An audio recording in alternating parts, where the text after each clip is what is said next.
अस्सलाम वालेकुम। KW news की टीम के साथ मैं हूं आपका मेज़बान कलीम अख्तर। नाज़रीन मोहतरम, कोरोना वायरस की दूसरी लहर आई, स्कूल, कॉलेजेस और यूनिवर्सिटीज़ सबको बंद कर दिया गया ताकि कोरोना वायरस बच्चों के अंदर ना इसका फैलाव हो।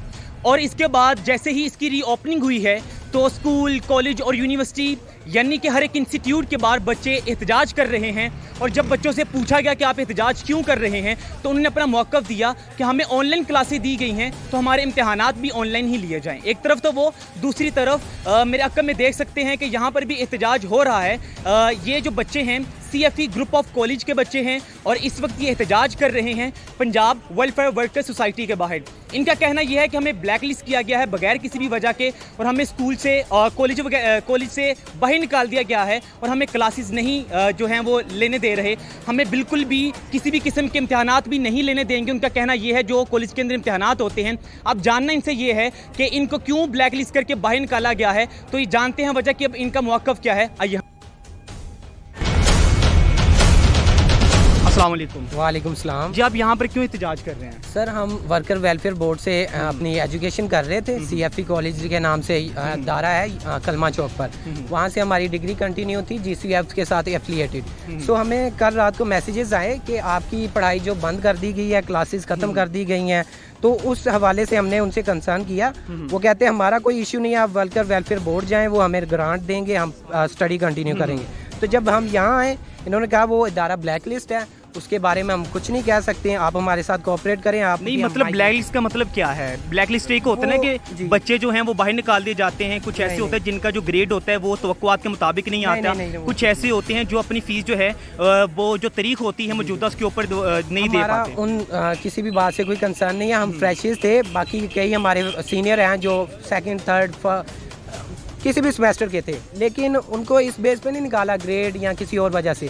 उन्हें निकाला है कि ये वर्कर वेलफेयर बोर्ड के थ्रू पढ़ रहे थे। हम वर्कर्स के बच्चे हैं, जो वर्कर यूनियन पे करती थी उन्हें 1 लाख 1.5 लाख अलग-अलग मुख्तलिफ अमाउंट्स। तो उन्होंने किया करप्शन, एक बंदे का 2 लाख 2.5 लाख 3 लाख लिया और मुकर गए।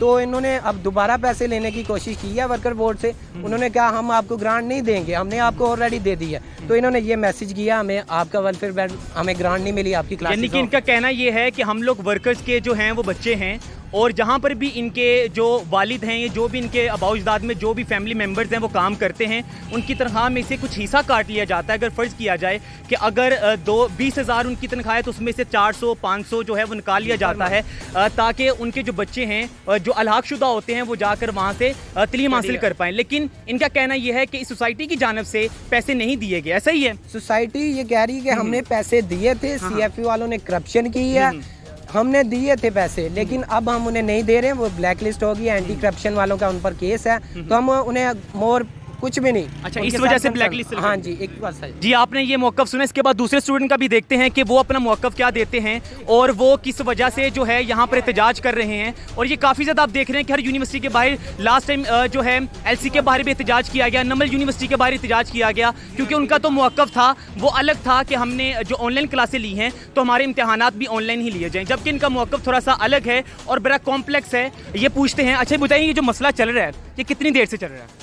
सर, इसको जो अभी मैसेज हमें आया ना उसके बाद से सब बच्चे अलर्ट हुए हैं कि अब हमने नेक्स्ट हमारा स्टेप क्या है, अब हमारी स्टडी कंटिन्यू होगी। क्योंकि इन्होंने तो हमें साफ कह दिया जितने भी वेलफेयर के स्टूडेंट्स हैं कि हम आप आगे कंटिन्यू नहीं करवा सकते क्योंकि हमें वहाँ से पीछे से फंड नहीं आ रहे। तो अब जब हमें फ़ंड नहीं आ रहे तो हम आपको कंटिन्यू करवाएंगे, आप वहाँ जाएँ वेलफेयर वाले के पास, उनसे कहें कि हमें फ़ंड वगैरह दें। चले, ये तो इशू सोसाइटी और यूनिवर्सिटी के, आपका मौक़िफ़ क्या, आप क्या चाह रहे हैं? हमारा मौक़िफ़ यही है कि हमारी स्टडी कंटिन्यू की जाए किसी भी तरीके से, या ये बेहतर यूनिवर्सिटी में हमें माइग्रेट कर दें या इसी में हम जहाँ पढ़ रहे हैं वहीं हमें पढ़ाएँ।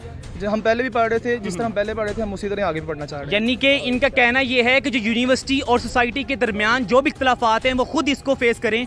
हमारा जो है वो ये है कि हमें क्लास के अंदर बैठने की इजाज़त दी जाए और जो तलीम है वो कंटिन्यू हमें करने की इजाज़त दी जाए। वैसे भी देखा जाए ऑलरेडी जो बच्चों का हर जब हो चुका है, कोरोना के बायस जो है इंस्टीट्यूट बंद रहे, अब खुले हैं तो मुख्तलिफ किस्म की जो इशू हैं वो सामने आ रहे हैं, जिसकी वजह से अभी भी जो बच्चे हैं वो तलीम हासिल नहीं कर पा रहे इंस्टीट्यूट में जाकर। और देखते हैं कि और क्या क्या बच्चों की जो है वो मौक़िफ़ है और वो क्या चाहते हैं कि कौन से इक़दाम किए जाएँ हुकूमत की जानिब से, इंस्टीट्यूट की जानिब से, सोसाइटी की जानिब से, कि ये मसला जो है कॉम्प्लेक्स वो हल हो सके। मज़ीद बच्चों से उनका मौक़िफ़ लेते हैं।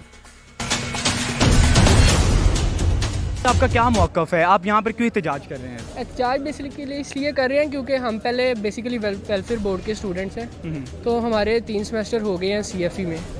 तो पहले ये हमारी वेलफेयर बोर्ड वाले उनको फ़ीस दे रहे थे, अब वो कह रहे हैं कि CFE वाले कह रहे हैं वेलफेयर बोर्ड ने करप्शन की है और बोर्ड वाले कह रहे हैं CFE ने करप्शन की है। इसके अंदर हम जो सारे स्टूडेंट हैं वो करप्शन अब भी हुई है, पिछले गुज़श्ता साल से चलती है, ये तो सदियों से चल रही है। वो बेसिक ये कहते हैं CFE वाले बचपन से करप्शन कर रहे हैं, वो CFE वाले कहते हैं कि तो आप क्या समझते हैं जो करप्शन हुई है वो चंद हज़ार पर मुश्तमिल है कि लाखों की है कि करोड़ों की है? ये बेसिकली कह रहे हैं कि ये हमसे 1-1 लाख रुपया लेते थे एक स्टूडेंट का, और ये इन्होंने हमें वर्चुअल फर्जी स्टूडेंट्स लिए हुए हैं। आप किस क्लास के स्टूडेंट हैं? मैं सॉफ्टवेयर इंजीनियरिंग कर रहा हूँ। सॉफ्टवेयर BScs कर रहे हैं?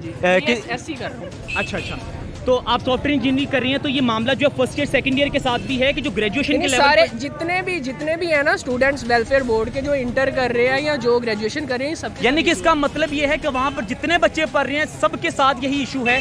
तो इसका मतलब ये है कि वहाँ पर जो करप्शन हुई है वो लाखों की नहीं करोड़ों की हो सकती है, क्योंकि अच्छा आपकी फीस कितनी है? एक इधर बेसिकली वो प्राइवेट स्टूडेंट से ले रहे हैं 30,000, लेकिन ये कह रहे हैं हम वेलफेयर वालों का 1 लाख एक स्टूडेंट का दे रहे हैं। यानी कि अगर 1 लाख मतलब जो है वो पर स्टूडेंट जो है वो पे करता है, तो इसका मतलब क्लास के अंदर 10 स्टूडेंट भी हों तो आप देख सकते हैं कि हिसाब कहाँ पर जाता है। वैसे कितनी स्टूडेंट है आपकी क्लास की? स्ट्रेंथ तो हंड्रेड्स में है, मतलब ये है कि करोड़ों की करप्शन है। तो आप क्या मुतालबात क्या है, मौक़िफ़ क्या है? बात यही है कि ये अपने जो मुतालबात ये आपस में अपना डील डन करें। हमारी स्टडी का लॉस हो रहा है, हमारे मिड्स आने वाले थे तो इन्होंने कह दिया हम पढ़ाएंगे नहीं आपको।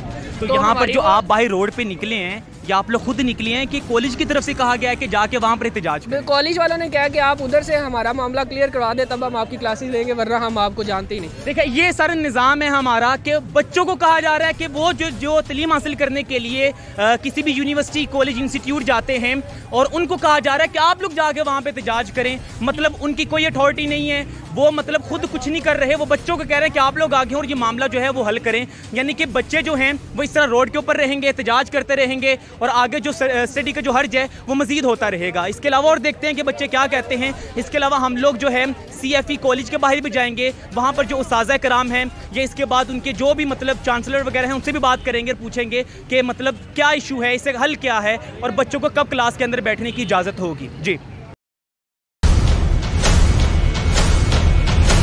नाज़रीन, हम लोग अभी रिसेंटली गए हुए थे वहाँ पर जहाँ पर ये एहतजाज कर रहे थे, लेकिन अब हम लोग मौजूद हैं यहाँ पर CFE ग्रुप ऑफ कॉलेज के बाहर और यहाँ पर भी जो बच्चे हैं वो एहतजाज कर रहे हैं। अभी इनके बाद हम लोग अंदर जो प्रोफेसर जो टीचर्स हैं उनसे पूछेंगे कि इसका मुस्बत हल क्या है, कि अब इतनी बच्चे रोड पे रहेंगे कि इनको क्लासेस के अंदर बैठने की इजाज़त भी होगी। तो कुछ यहाँ पर बच्चे इनसे पूछते हैं कि अब इनका मौक़िफ़ क्या है यहाँ पर। जी मुझे बताएं कि क्या इशू है?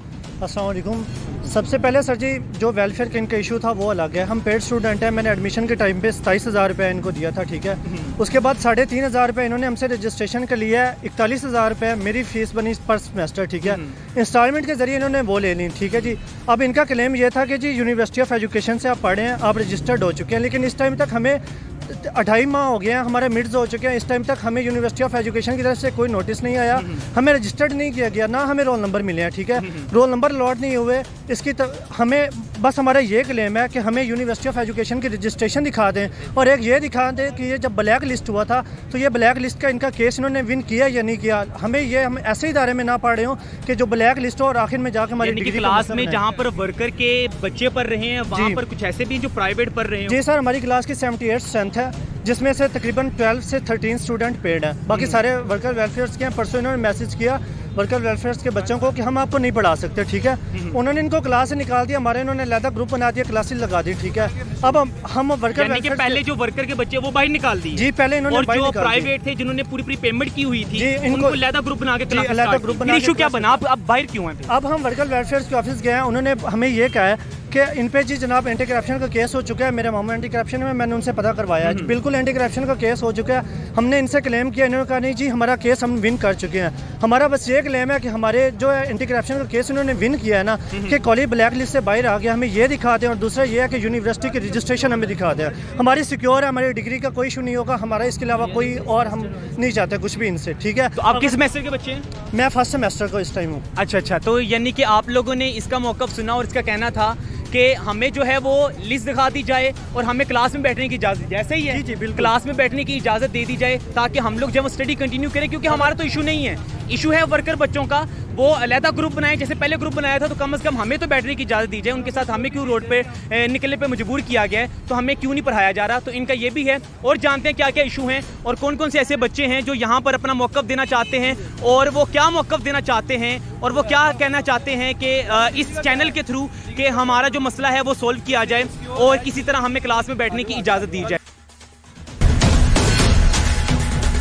खुद प्राइवेट कंपनी का एम्प्लॉई हूँ। इन्होंने हमारी कंपनी में एक पोस्टर आवेदन किया था जी, जो कंटिन्यूसली अपना कि परमानेंट एम्प्लॉई हैं कंपनीज के, वो एज ए स्कॉलरशिप हमारे इदारे के जरिए एडमिशन ले सकते हैं। उसके बाद हमने अपनी कंपनी से रब्ता किया, इनके पास आए, इन्होंने हमें। किस कंपनी में है? मैं सर प्राइवेट कंपनी है, बेवरेज कंपनी है, मैं नाम नहीं ले सकता, सॉरी। अच्छा, ठीक है, ओके। उसके बाद हमने पूरी अपने डॉक्यूमेंट कंप्लीट करके इनको सबमिट करवा दिए। इन्होंने कहा जी अब आपको नेक्स्ट हम आपको कॉल कर देंगे जो भी हमारा सूरत हाल होगी।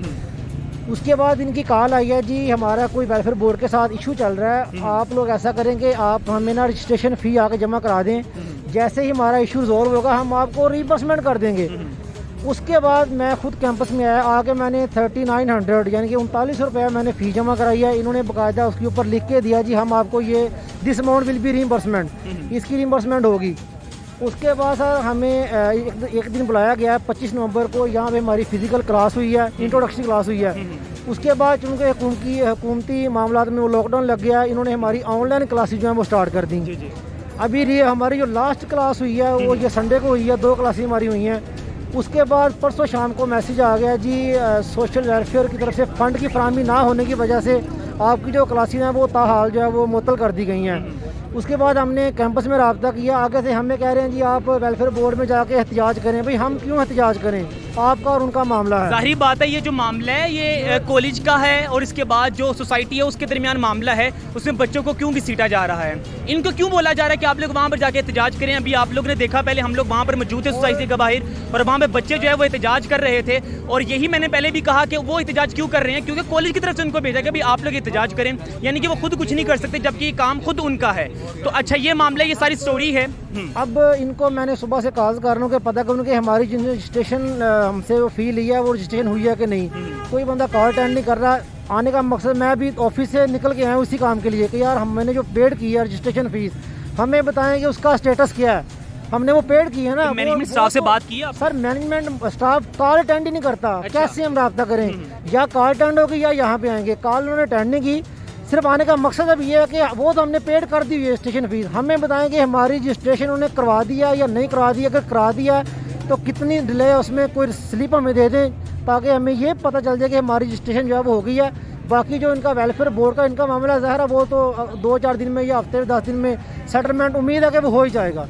अभी आने का मकसद ये है कि हमें रजिस्ट्रेशन दें हमारी। ये सारा इशू आप लोगों ने देख लिया है, सारी ये कहानी जो है वो सारी सुन ली है, लेकिन इसका जो हल है अंदर जो मैनेजमेंट है उनसे पूछेंगे कि भाई इसका हल क्या है, तो ये मामला कब तक चलेगा, क्योंकि ऑलरेडी बच्चों की जो स्टडी है वो ज़ाया हो रही है, टाइम गुजर रहा है उनको जो है। अब जो है ये वक्त ऐसा नहीं है कि मज़ीद ज़ाया किया जाए, क्योंकि लॉकडाउन की वजह से काफ़ी ज़्यादा बच्चों की स्टडी का हर्ज हो चुका है। लेकिन आगे जो अब कॉलेज के अंदर जो मैनेजमेंट स्टाफ है उनसे बात करने की कोशिश करते हैं और पूछते हैं कि ये मसला क्या है और इसका जो मुस्बत पहलू है वो क्या है, जिससे बच्चे क्लासों के अंदर बैठे और अपनी जो स्टडी है वो कंटिन्यू करें।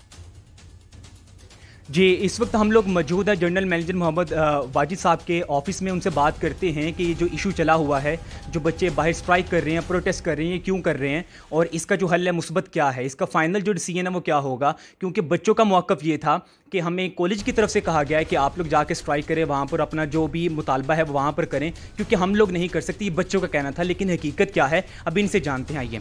अस्सलाम वालेकुम। वालेकुम अस्सलाम। यहाँ पर जो इशू चल रहा है वो क्या है, ज़रा बताइए। ऐसा है कि पंजाब वर्कर वेलफेयर बोर्ड के स्टूडेंट्स को हम फ्री ऑफ कॉस्ट तालीम देते हैं, जिनसे हम पैसे नहीं लेते। अच्छा। पैसे हमें कौन देता है? पंजाब वर्कर वेलफेयर बोर्ड देता है जी। पैसे उनकी फ़ीस की मद पे, उनकी यूनिफॉर्म, उनकी ट्रांसपोर्टेशन, उनकी बुक्स, हर चीज़ हम लोग उनसे पैसा नहीं लेते। अच्छा। अब ये था कि हमारे स्टूडेंट्स के जो फीस की मद में हमें पिछले 2000 2018 से पंजाब वर्कर वेलफेयर बोर्ड ने बजट नहीं रिलीज किया, इनकी फीसिस नहीं दी, फीस की मद में पैसे नहीं दिए। अच्छा। जबकि आज मुझे सुनने में आया है कि स्टूडेंट्स गए हैं तो वहाँ पे पंजाब वर्कर वेलफेयर बोर्ड में ये कहा गया कि जी हमने पे कर दिए हुए हैं। मैं ये आपके तवसत से जो है ये रिक्वेस्ट करूँगा, आप लोग जाएं, स्टूडेंट्स जाएं, उन्हें कहें कि हमें कोई सबूत दे दें कि आपने 2019 के 20 के पैसे अगर हमें दिए हैं, कि गुज़श्ता 3 सालों के 3 सालों के अगर पैसे दिए हैं तो कसूरवार अदारा है। अच्छा। वरना फिर उनके पैसे दें। हम लोगों ने टीचर्स की तनख्वाहें तक रोकी हुई हैं, जो हमारे पास कोई जमा पूंजी थी हमने सब लगा दी। ट्रांसपोर्ट की मद में बिल्स उनको हमने दे दिए हुए हैं, बिल्डिंग्स के रेंट हैं वो दे दिए हुए हैं, टीचर्स की फीस है, अब हम और कहाँ से पे करें। यानी कि गुज़श्ता 3 सालों से आप लोग खुद अपने ही यानी कि अदारे की जेब से पैसे सारे के सारे जा रहे हैं। अच्छा। पंजाब वर्कर वेलफेयर बोर्ड ने इन स्टूडेंट्स के पैसे हमें नहीं दिए। अब ये हम लोगों ने स्टूडेंट्स जो है वो आता है कि जी पढ़ तो हम यहाँ पे रहे हैं, जी, आप हमें जो है ना क्यों क्लासेस बंद कर दी। अब हम उन्हें बता रहे हैं ये चीज़ जाके आप पंजाब वर्कर वेलफेयर बोर्ड वालों से पूछें कि अदारे ने पढ़ाई बंद की है तो क्यों की है। उसका जवाब यही है कि हमें पैसे नहीं मिल रहे होंगे, हम तनख्वाहें कहाँ से दें, हम रेंट कहाँ से दें। ठीक है, पंजाब वर्कर वेलफेयर बोर्ड उनकी फीसों की मद में हमें आज पैसे दे, हम कल सुबह से इनकी क्लासेस शुरू कर देंगे। अच्छा सर, क्लास के अंदर जो बच्चा बैठा हुआ है उसमें से हाँ बच्चे ऐसे हैं जो प्राइवेट है, जिन्होंने पूरी फीस दी हुई है, वो वर्कर बच्चे नहीं हैं, तो उनका क्या है? वो भी भाई रोड के ऊपर है। वो गलत है। उनकी एजुकेशन जो है वो चल रही है, वो पढ़ाई चल रही है, ऑनलाइन उनको पढ़ाया जा रहा है। अच्छा। अभी इन्होंने गवर्नमेंट ने कॉलेजेस वगैरह ओपन किए हैं, तो ये 2 दिन का हमने सिर्फ इस, चूँकि हमारे पास प्राइवेट बच्चा बहुत कम है। अच्छा। अगर 1000 बच्चा पढ़ रहा है, तालीम हासिल कर रहा है, तो उसमें से सिर्फ 200 बच्चा या 150 बच्चा हमारे पास प्राइवेट है। अच्छा। बाकी 850 बच्चा वो दूसरा है। अब 200 बच्चे को हम लोग प्लान कर रहे थे कि जी ये 2-3 दिन हुए हैं कोरोना से जब ओपन हुए हैं, कि इनको हम सिर्फ पढ़ाएंगे, बाकी बच्चों से हम बात कर लेंगे, उनको कहेंगे कि आप लोगों के ड्यूज नहीं आए, आप लोगों की फीस आएगी तो हम जरूर पढ़ाएंगे। अच्छा सर, बजाते खुद आप कोई मतलब उनसे बात नहीं करेंगे सोसाइटी वालों से कि इसका हल क्या है? हमने बहुत मीटिंग्स की है। ओके। हमने बहुत ज़्यादा पंजाब वर्कर वेलफेयर बोर्ड में जाके, अभी रिसेंटली 2 दिन पहले भी हम लोग वहाँ पे मीटिंग में थे, उन्होंने कोई क्लियर कट हमें जवाब ही नहीं देते। आए बाएं शाएं आजकल हम देख रहे हैं, हम कर रहे हैं, हम यही चीज़ है। यानी कि जो है फ्यूचर में आपको ऐसा कोई नहीं लग रहा कि हमें फ्यूचर में बिल्कुल भी दिखाई नहीं अब दे रहा था कि जी हमें फंड्स कोई रिलीज़ किए जाएंगे, तो हम फिर किस बेस पे कहाँ से पैसा ला के उन बच्चों को आगे बढ़ाएं, कहाँ से टीचरों की तनख्वाहें दें, कहाँ से बिल्डिंग्स का किराया दें। अब बजरिए इस चैनल ये बजरिया इस चैनल के मैं ये कहना चाह रहा हूँ कि Punjab worker welfare, even though एक कोर्ट के अंदर हम लोग गए थे, कोर्ट की मैं अभी आपको कॉपी दे देता हूँ, उन्होंने कहा है कि ये केस ही इन लोगों ने गलत किया। अच्छा। हाँ, मैं उसकी कॉपी भी आपको दे देता हूँ कि कोर्ट ने हमें बरी ज़िम्मा करार दिया, यानी कि सारा जो जिम्मेदार है वो सोसाइटी को करार दे दी है कि ये सोसाइटी जिम्मेदार है। हमें, हाँ, वो अगर हमें पेमेंट नहीं कर रही तो हम लोग कहाँ से पढ़ाएंगे। सही। ये हमारा एक मौक़िफ़ है और यही स्टूडेंट्स को चीज़ समझाने वाली है कि अब हमारे पास पैसे जितने थे, हमने 1.5 साल उनसे पूछे, 1.5 साल हमने इस आस पे उनको पढ़ा दिया कि हमें पैसे मिल जाएंगे, लेकिन वो पैसे 1.5 साल के नहीं मिले। जी जी, ये अभी आपने देखा कि वाजिद साहब ने फरमाया कि यहाँ पर जो भी बच्चे नहीं पढ़ रहे या उनको क्लास से बाहर निकाल दिया गया है, तो इसकी बेसिक वजह सोसाइटी वाले हैं, क्योंकि उन्होंने हमें पिछले गुज़श्ता 3 सालों से पेमेंट नहीं दी, जिसके बायस जो है हमारे पास जो जेब खर्च जितना भी था, मतलब जितना भी हमने सेविंग कर रखी थी वो ऑलरेडी लग चुकी है, लेकिन अब हमारे पास इतनी गुंजाइश नहीं है कि बच्चों को मज़ीद यहाँ पर पढ़ाया जाए। और यहाँ पर जो टीचिंग स्टाफ है उसके अंदर जितने भी टीचर पढ़ा रहे हैं उनको जो है वो पे किया जाए, तो हमारे पास कुछ भी ऐसा नहीं जिसके बायस बच्चों को बाहर निकाल दिया गया। हम लोगों ने स्टाफ को, इवन स्टाफ हमारा जो है 2 महीने से हम लोग तनख्वाह नहीं दे पा रहे हैं। अच्छा, नहीं मिली तनख्वाहें कि हमारे पास फंड्स ही खत्म हो गए हुए हैं। सही। हम बारहा उनसे बोर्ड वालों से ये दरख्वास्त कर चुके हैं कि हमें फंड्स दें ताकि हम आगे ऑपरेशंस अपने जारी रख सकें। तो यहाँ पर इनका कहना है कि सोसाइटी वालों से इन्होंने गुजारिश की है, ये केस अदालत में भी गया है, जो कि अदालत ने इस कॉलेज के हक़ के जो CFE ग्रुप ऑफ कॉलेज है इसके हक़ में फ़ैसला दे दिया है कि आपके ऊपर कोई किसी किस्म का कोई इशू नहीं है। ये सारा जो केस है वो सोसाइटी के ऊपर जाता है क्योंकि उन्होंने पिछले गुज़श्ता 3 सालों से पैसे नहीं दिए। अब देखना ये है कि इसका हल क्या निकलेगा। अब सोसाइटी वालों से बात करने की कोशिश करेंगे कि वो अपना मौक़िफ़ क्या देते हैं, क्योंकि अदालत की तरफ से अभी इनसे कॉपीज़ भी ले जाएंगे और जाकर दिखाएंगे कि ये अदालत की तरफ से जो दिया गया है ऑर्डर, उसमें तो ये जो कॉलेज है ये बरी ज़िम्मा है। तो मतलब इशू कहाँ पर है, जिम्मेदार कौन है, अब ये जानते हैं। हमारे साथ रहिएगा जी। अब हम लोग दोबारा पंजाब वर्कर वेलफेयर बोर्ड के बाहर आए हैं। इससे पहले हम लोग जनरल मैनेजर एडमिन से बात कर रहे थे, मोहम्मद जवाद साहब से। इसके बाद हम लोग बोर्ड में आए हैं। यहाँ पर हम लोगों ने एजुकेशन डायरेक्टर एजुकेशन से बात की है। उन्होंने ऑफ द रिकॉर्ड ही मतलब जो है वो इंटरव्यू दिया है। उन्होंने कैमरे के सामने आने से माजरत की है किसी ज़ाती वजूहात की बुनियाद के ऊपर। उनसे हमने बात की है कि ये जो बच्चे भाई रोड पर हैं और इनकी जो एजुकेशन का हर्ज हो रहा है, इनको ब्लैक लिस्ट किया गया है, अब इसका हल क्या है। इस पर उन्होंने बड़ा अच्छा मौक़िफ़ दिया है। उन्होंने कहा है कि हमने जो भी मेरे अंडर प्रिंसिपल स्कूल्स वगैरह हैं उनके प्रिंसिपल को मैंने ऑन द स्पॉट ही बुलाया है और बुलाकर मैंने उनसे बात की है कि आप लोग कितने कितने बच्चों को अकोमोडेट कर सकते हैं। तो उन्होंने अपनी अपनी तादाद बताई हर स्कूल के प्रिंसिपल ने। और जो बच्चे यहाँ पर आए थे सुबह और कल भी जहाँ पर जो आकर हड़ताल कर रहे थे, एहतजाज कर रहे थे, अपना डिफेंस कर रहे थे, तो वहाँ पर आकर उन्हें अपने अपने जो मुतालबात किए वो जो डायरेक्टर एजुकेशन है उसने सुने हैं और सुनकर प्रिंसिपल को ये पैगाम जारी किए हैं कि ये जो बच्चे हैं इनको अपने स्कूल के अंदर जितनी भी तादाद है, जितने भी बच्चे वो लेके जा सकते हैं वो वहाँ पर करें। और उन्होंने ये भी कहा था कि जो हम लोगों ने 2017 से फ़ंड वगैरह रोके हैं, इसकी बेसिक वजह ये है कि जो प्राइवेट बच्चा आता है अगर वो 50% फ़ीस देता है तो जो वेलफेयर की तरफ से जो बच्चा जाता है इस बोर्ड की तरफ से, तो उनकी फ़ीस 100% ली जाती है। मिसाल के तौर पर उन्होंने ये समझाया, लेकिन उनकी फ़ीस डबल ली जाती है। मिसाल के तौर पर वो बच्चा लाख देता है, जबकि प्राइवेट जो भी वर्कर आता है, जो स्टूडेंट आता है किसी भी वर्कर का बच्चा, तो वो 50,000 देता है। तो वो ज़्यादा क्यों दे, इसी वजह से यहाँ इख्तिलाफात चल रहा था, जिसका जो केस है वो अदालत में चलता रहा। और एंटी जो है अदालत में तो केस चलता रहा, जो कि उन्होंने अपने जो हैं ख़ास किस्म के डॉक्यूमेंट्स भी हमें दिए थे जवाद साहब ने। उसमें कहा था कि ये फ़ैसला हमारे हक़ में है, लेकिन जब इन्होंने कहा है कि ये बिल्कुल गलत है, इसमें हकीकत किसी भी तरह की नहीं है। तो ये जो KW न्यूज़ है ये उन बच्चों की आवाज़ बना है, उनके जो प्रॉब्लम था, उनका जो मसला था वो ऊपर उठाया है और इसी की बुनियाद के ऊपर बच्चों को दूसरे जो इंस्टीट्यूट है गवर्नमेंट, वहाँ पर इनको अकोमोडेट किया जाएगा ताकि उनकी जो तलीमी हर्ज है वो मज़ीद ना हो। तो इसी तरह ही जो भी जहाँ पर भी कोई मसला हो, जहाँ पर भी किसी की ज़्यादती हो, किसी के साथ जुल्म हो रहा हो, तो वहाँ पर KW न्यूज़ आवाज़ बनता रहेगा। इसी प्रोग्राम के साथ दीजिए इजाज़त अपने मेज़बान कलीम अख्तर को। मिलते अगले प्रोग्राम में। अल्लाह हाफिज़।